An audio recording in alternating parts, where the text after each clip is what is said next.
we came across a very large bomb crater. And in the bottom of the bomb crater was some collected rainwater, horrible looking stuff. And the lieutenant, exercising discipline, held the men back from plunging down into that thing and filling their canteens. He said, "Okay, Doc, you gather up canteens and you go down there and fill them up."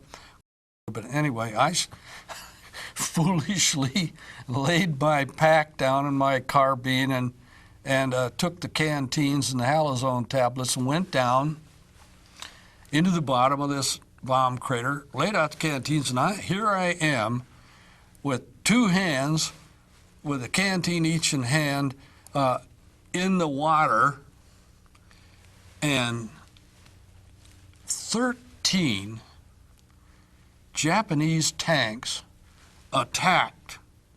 Could hear them coming, and I sort of looked up, and I could see them. Here I am really out there, no weapon, just helpless. I couldn't get up and run up the side of the bomb crater and head back to my area. It was too late then. The tanks were in and around us and firing, and the Marines were firing, and the Shermans were firing, and God, things were flying through the air. But they were swarming all over the place. And we had, by that time, this is D-Day, landed General Sherman tanks, 5 of them. And they're pretty agile, too. They mounted like a 155 gun, pretty powerful gun, and they were very well armored.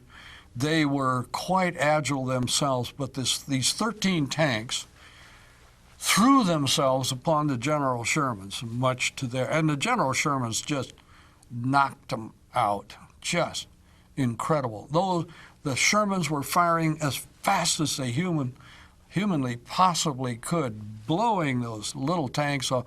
The riflemen were throwing tons of fire into the tanks. The tanks were easily punctured.